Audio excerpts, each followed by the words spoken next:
É um prazer imenso receber esse convite que me foi feito primeiramente pela nossa colega Isabela Frota, que está aqui na nossa frente, a quem eu agradeço demais pela oportunidade de estar falando em nome da nossa casa, em nome da Ordem dos Advogados do Brasil. O presidente Juliano Costa Couto, infelizmente, está participando da Conferência Nacional da Advocacia, que está acontecendo nesse exato momento, em São Paulo, e nos delegou essa função de vir representar a Ordem num debate tão rico. Dr. Henrique Ziller, parceiro da nossa casa, quem recebeu ano passado da nossa comissão um prêmio pelo trabalho que vem sendo desempenhado. Também está aqui a outra pessoa agraciada, que foi a jornalista Rita Yoshimine, da Rede Globo, que também, pelo trabalho desenvolvido na condição de jornalista, também recebeu um prêmio da Ordem dos Advogados do Brasil no Distrito Federal. E eu acho que esses são duas personalidades de âmbitos diferentes. O jornalismo pelo direito à comunicação, pelo direito de liberdade de imprensa, e a controladoria por um trabalho preventivo de combate à corrupção, né? Doutora Paola, doutora Luciana. A Ordem tem essa função, como disse bem o deputado, da garantia do acusado, né?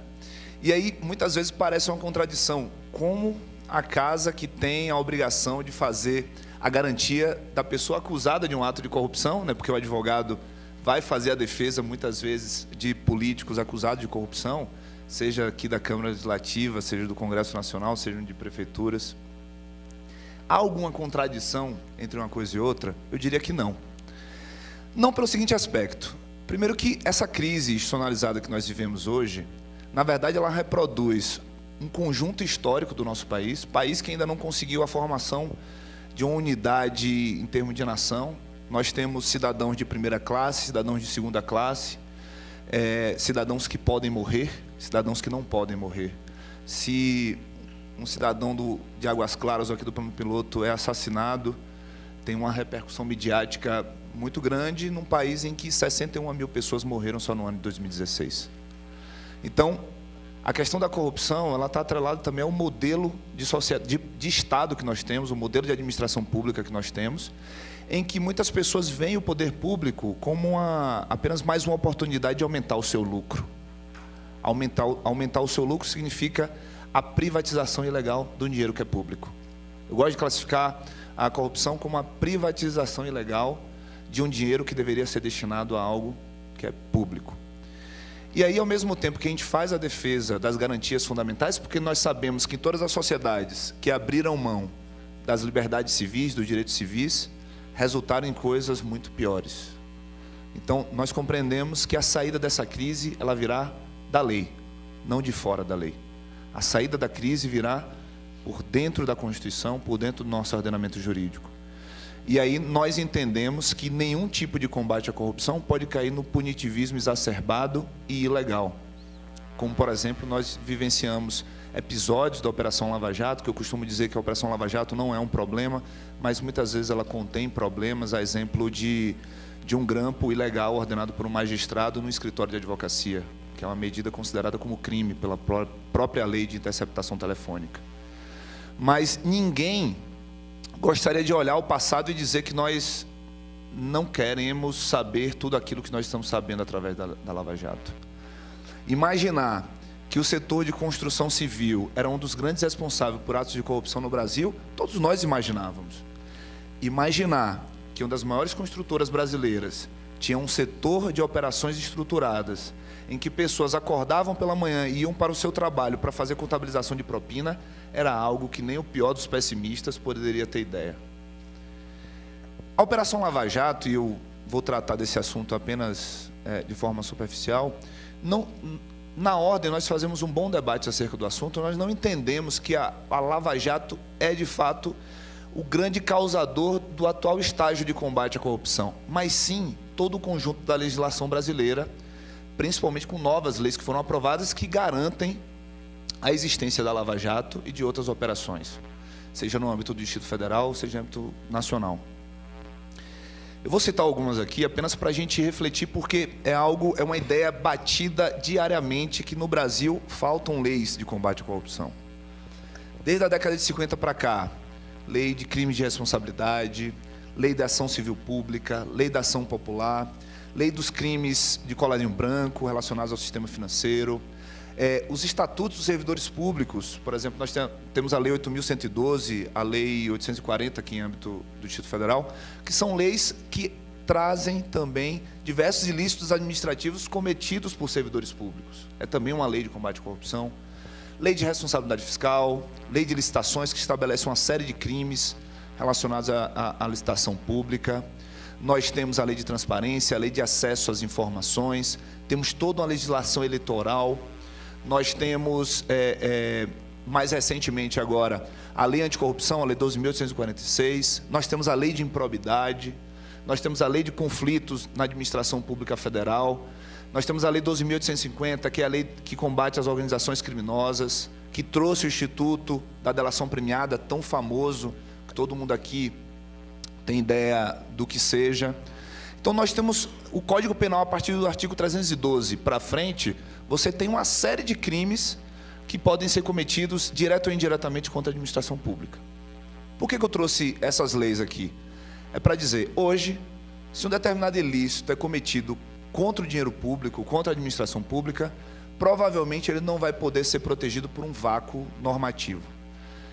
Um servidor público hoje que comete um ato de corrupção, ele vai responder na instância administrativa, através de um processo administrativo disciplinar, ele vai responder na instância judicial civil, através de uma ação de improbidade, e ainda vai responder uma ação penal. Então, quando as pessoas falam no combate à corrupção da ausência de normas, eu fico um tanto quanto preocupado, porque falando isso de maneira geral é um equívoco, porque eu te citei aqui pelo menos umas 18 leis que tratam do assunto. Só que, vejamos, nós temos uma série de novos institutos de combate à corrupção que não saíram do papel. Todo mundo aqui sabe que a base da Operação Lava Jato são as delações premiadas. É o chamado efeito Marcos Valério. Marcos Valério, como todo mundo sabe aqui, foi um dos operadores financeiros do esquema do mensalão.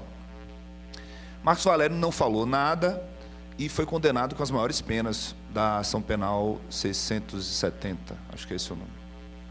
460. 470. Obrigado, Isa. E Marcos Valério recebeu as maiores penas.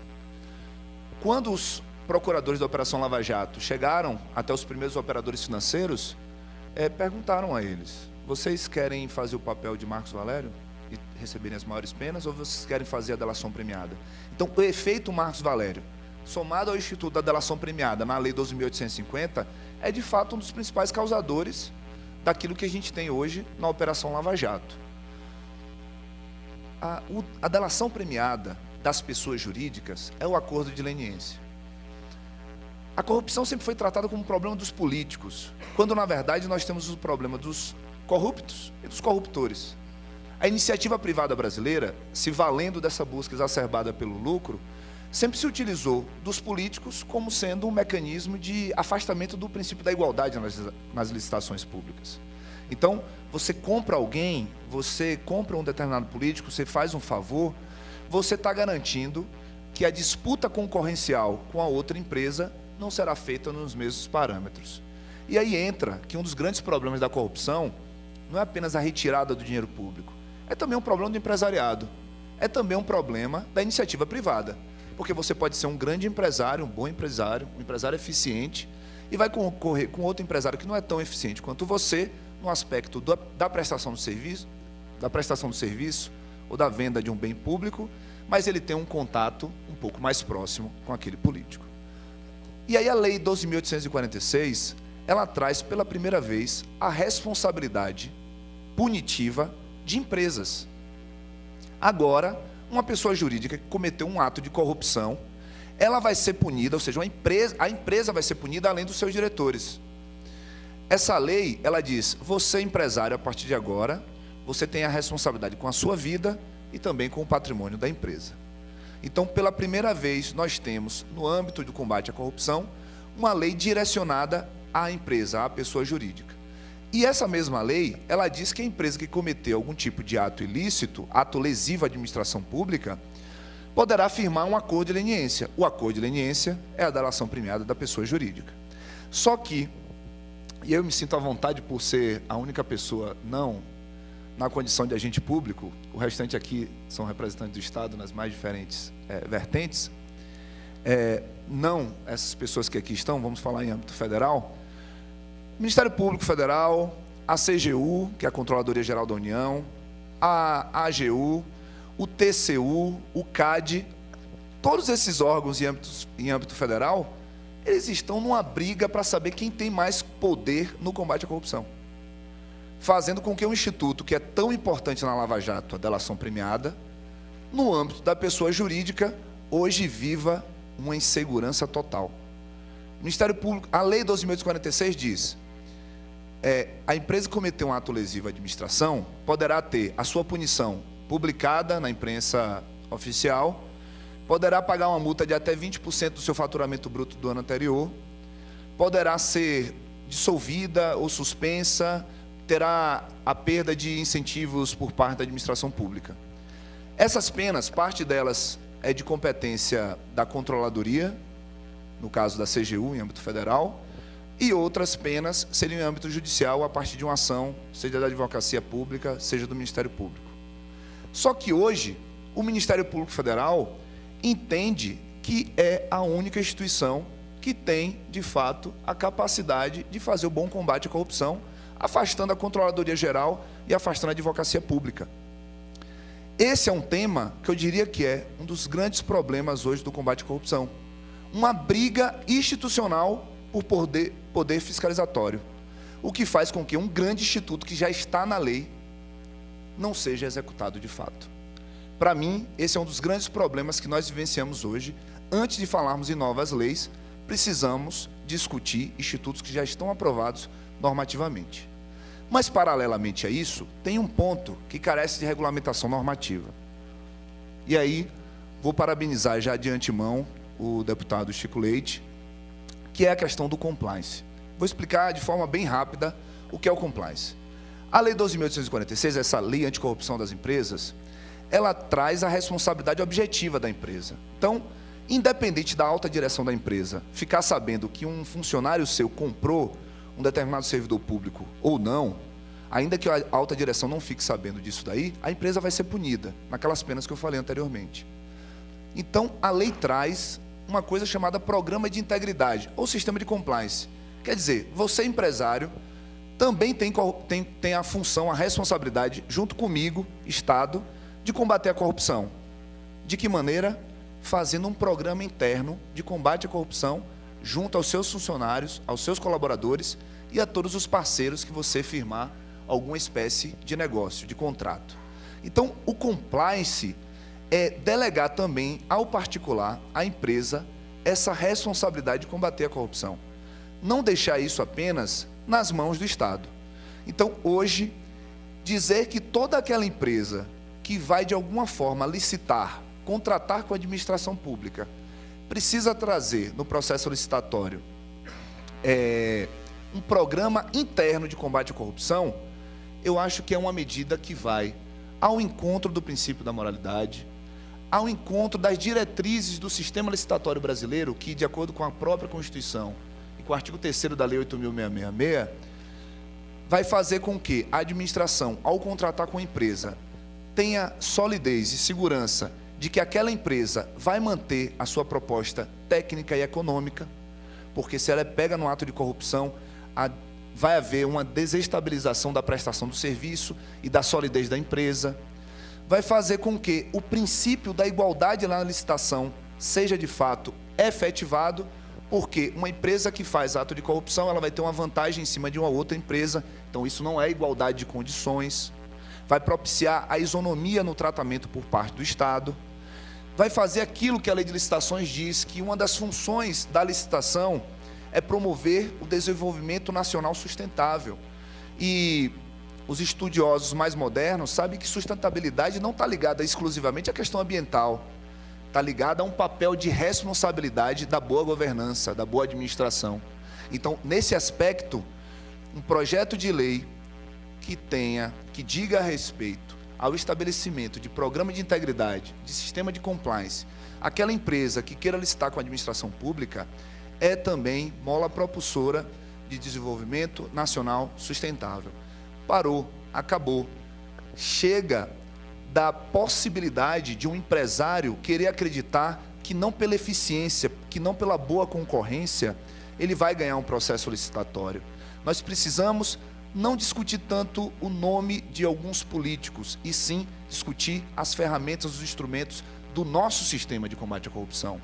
Porque se a gente não modifica os instrumentos de controle, de fiscalização, os políticos hoje acusados de corrupção vão sair e outros novos vão voltar e vão entrar nesse mesmo sistema. A roda vai continuar girando da mesma forma. Então, medidas como essa, que saem um pouco do caráter punitivo e entram para modificar o sistema de fiscalização preventivo contra a corrupção, são medidas que precisam ser cada vez mais buscadas, patrocinadas e investidas.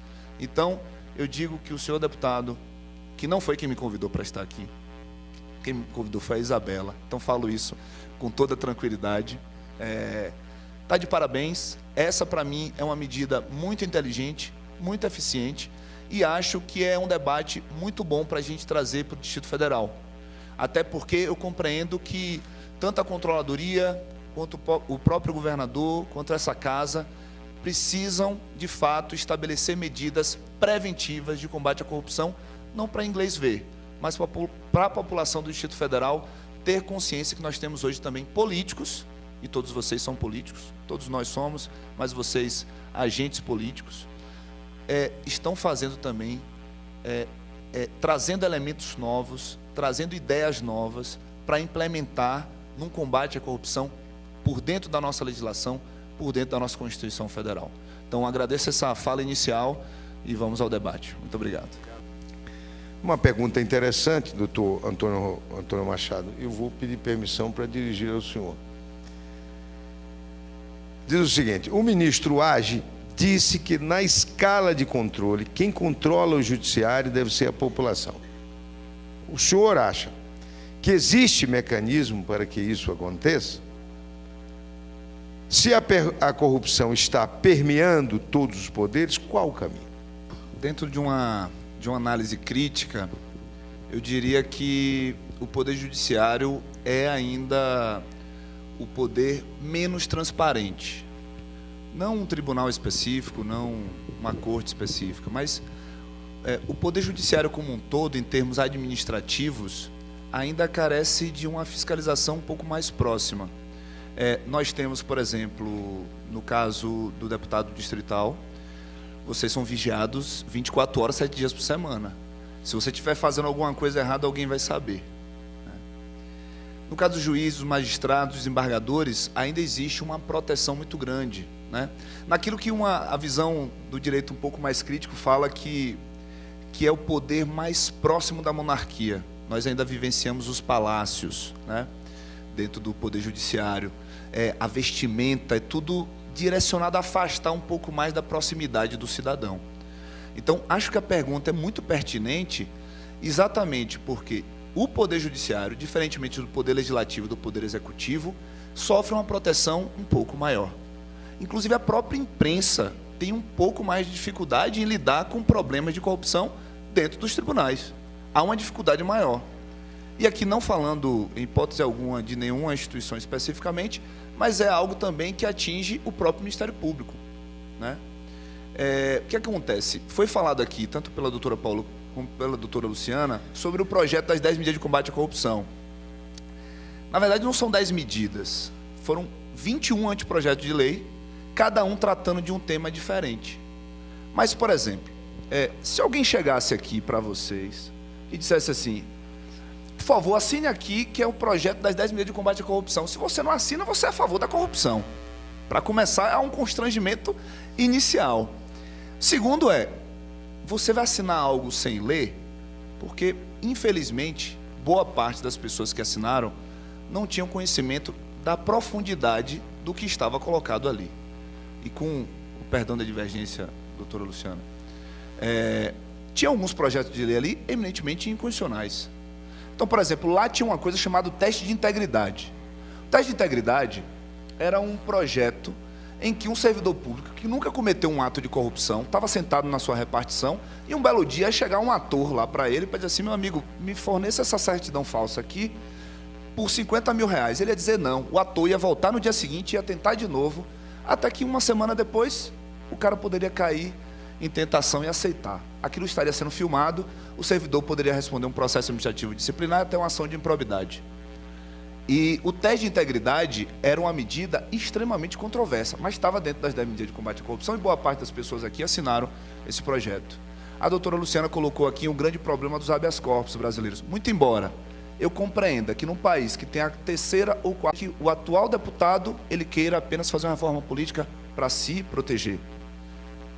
As propostas das 10 medidas de combate à corrupção tinham muitas delas muito importantes, principalmente relacionadas à accountability, mas era também uma proposta ideológica. E aí eu levo a seguinte reflexão: veja como todos os poderes precisam de fiscalização. Se era uma proposta ideológica, e o debate entre direito e política sempre permeou os nossos debates jurídicos, mas a criação do direito é política, quem cria o direito são os políticos, a proposta de criação do direito, que é uma proposta ideológica, pelo Ministério Público Federal, era, portanto, uma proposta política. Uma proposta política de alguns membros que estavam na cúpula do Ministério Público Federal. Foi abraçado por outros ministérios públicos. Mas essa proposta contou com servidores, com gastos públicos, com dinheiro público para propaganda e divulgação desse modelo de proposta de mudança legislativa. Isso está correto? Eu entendo que não. Eu entendo que o papel de discussão legislativa é por parte do Congresso Nacional e o Ministério Público Federal poderia sim apresentar propostas que ele entenda que sejam propostas vantajosas, eficientes no combate à corrupção. Mas o gasto de dinheiro público para a divulgação e publicidade dessas propostas, eu entendo que era algo que não poderia ter sido feito. Então, a pergunta é direcionada ao Poder Legislativo, mas eu respondo dizendo, o Poder Judiciário, mas eu respondo dizendo, o Poder Judiciário e o Ministério Público, enquanto poderes do Estado, também precisam de fiscalização mais forte. E esse tipo de postura por parte do Ministério Público, assumindo um papel de protagonismo na luta política, porque foram para dentro para fazer disputa dentro do próprio Poder Legislativo, é algo que às vezes me assusta. E aí entra também o papel dentro da Lava Jato. Muito embora nós saibamos que a postura do Ministério Público na Lava Jato é uma postura de protagonista, de disputa na comunicação, isso pode cair também, vai ao encontro de algumas críticas que são feitas sobre a questão da seletividade do sistema criminal, no caso do papel da Lava Jato. Eu tenho um caso de uma servidora, deputado Chico Leite, que foi acusada numa operação há muito tempo atrás. Ela era secretária de um deputado federal. Ela era secretária, 19 anos, eminentemente inocente. Quando veio a investigação da Polícia Federal, ela estava de férias, não veio e acabou virando ré num processo junto com um deputado federal, junto com o assessor dele, e ela, uma garota, estava na condição de réu lá no processo. Eu fui para uma audiência, pedi para conversar com o Ministério Público Federal, para dizer, olha, a situação aqui, a gente poderia conversar sobre a transformação dela, sair da condição de acusada para virar testemunha e ajudar vocês. O procurador disse, doutor, eu estou aqui apenas agindo em rodízio. Eu não sou o responsável por esse processo. Com quem eu falo? Fala com o procurador-chefe. Fui lá conversar com o procurador-chefe do Ministério Público Federal em um determinado estado da federação. Ele disse, olha, não é comigo não, isso daí tem que ver quem vai ser o procurador. Manda um e-mail. Mandei um e-mail. 6 meses depois, não tinham me respondido, mandei outro e-mail. Eu queria ajudar a acusação a ter maiores elementos. Não dava para fazer delação premiada, porque só faz delação premiada quem participa da organização criminosa. A minha cliente não participava, mas podia ajudar na condição de testemunha. Mandei outro e-mail, alguém me respondeu não. Por que eu estou falando isso? Porque muitas vezes as autoridades que têm o papel da fiscalização e da investigação se movimentam apenas naquelas operações que estão na televisão no dia. Muitas vezes, quando sai da exposição midiática, o trabalho não é tão bem feito. A Lava Jato não é a regra na Polícia Federal. Infelizmente, aquilo que a gente observa em termos de exclusividade, de tratamento, de trabalho duro, os policiais federais não têm isso no dia a dia acerca de todas as demais operações. Aquilo que aparece na TV muitas vezes não reproduz o interior da Polícia Federal. E aí eu digo, nosso problema não é de norma, nosso problema é de estrutura. Nós não temos uma Polícia Federal estruturada, com formação e recursos suficientes para fazer um bom trabalho investigativo. Então, toda solução complicada, todo problema complicado, ela vai ter uma solução rápida, simples e errada. Atacar a questão das normas brasileiras hoje como sendo a principal causa da corrupção brasileira é um equívoco. Nós precisamos discutir o papel da nossa polícia, o papel do nosso inquérito. É necessário, de fato, nós termos duas figuras jurídicas, o delegado e o promotor, fazendo a tradução de investigações técnicas, para daí um dia poder vir uma ação penal ou não. Então nós temos um problema que ele é administrativo, muito mais do que normativo. Eu vou, antes do encerramento, passar a palavra a cada um dos membros, agradecendo imensamente a todas e a todos, para uma mensagem final. Doutor Antônio Machado. Tado, muito obrigado pelo convite. É uma honra estar aqui, ao lado de profissionais tão gabaritados. O Zila é um parceiro nosso lá da nossa Comissão de Legislação Anticorrupção, desenvolve um trabalho preventivo muito interessante no Distrito Federal, a gente acompanha de perto. A doutora Paola é uma advogada pública famosa dentro da OAB, muito respeitada, muito querida. Doutora Luciana também, muito obrigado. Acho que o Ministério Público tem um papel essencial no combate à corrupção e, ao mesmo tempo, é importante trazer também a questão do cuidado que precisamos ter com a imagem das pessoas, né? E por isso que muitas vezes a gente, na Ordem dos Advogados do Brasil, a gente fala muito sobre isso, sobre o que é o direito de defesa. Ao mesmo tempo que nós temos muitas pessoas identificadas enquanto acusadas de corrupção, nós percebemos que o risco de injustiças também é muito grande. Então, quando a gente fala sobre o direito de defesa, o cuidado, o princípio da não culpabilidade, num país em que o cidadão olha de manhã, ele vai pegar o ônibus está o banco todo rasgado, o motorista já não para no ponto, ele tem que sair correndo, suado, não tem ar-condicionado, uma dificuldade no transporte. Quando ele vê na televisão alguém sendo acusado de corrupção, é o momento dele extravasar. De fato, dá para se compreender a indignação social, porque nós vivemos num estado em que cada vez mais atos e atos de corrupção vêm à tona, e a população trabalhadora, que está lá na sua casa, chega de noite depois de um dia extremamente preocupante de trabalho, ele vê na televisão um político saindo com uma mala com R$500 mil, ou um bunker, um apartamento que é aberto e tem R$50 milhões. É muito difícil não se indignar.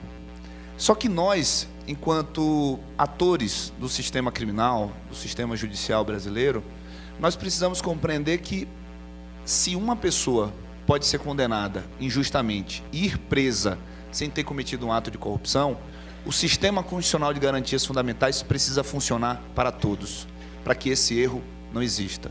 Eu sei que é difícil as pessoas compreenderem a importância do direito de defesa nas atuais circunstâncias da nossa sociedade.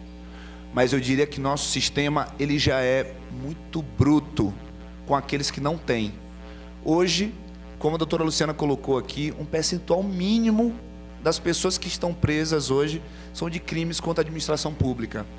Então, que a gente invista cada vez mais em duas coisas.